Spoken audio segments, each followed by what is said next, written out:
Water. Easy, isn't it? I didn't even have to turn on the tap to fill this jug. And the idea that one day I might not be able to turn on the tap at all is inconceivable.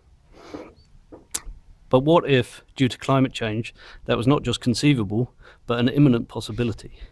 How do we decide how water is allocated for competing uses? What influences those decisions, and who benefits?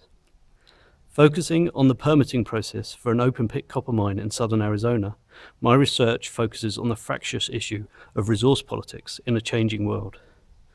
What would happen if a mining company was allowed to excavate an open pit in the hillside here, 1.5 miles wide and nearly 1 mile deep?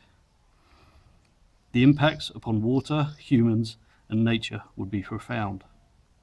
But set against these disbenefits are arguments for the importance of copper as a resource, without which our lives as we know them would become impossible. How can we argue, for example, that a copper mine cannot occur here in this backyard as long as we use one of these? So, through the material impacts of an open pit mine, a set of relationships between and among humans and nature emerge. It generates contradictions and conflicts which must be resolved.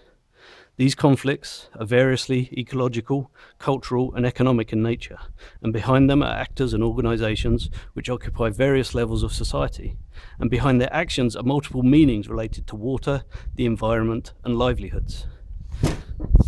By interviewing the key actors in the participatory process by which a decision on the copper mine proposal is made, my research examines the relationships between structures, mechanisms, events, and meanings behind the conflicts. The research asks, to what extent do existing modes of democratic governance result in the equitable, fair, and just distribution of resources and risk?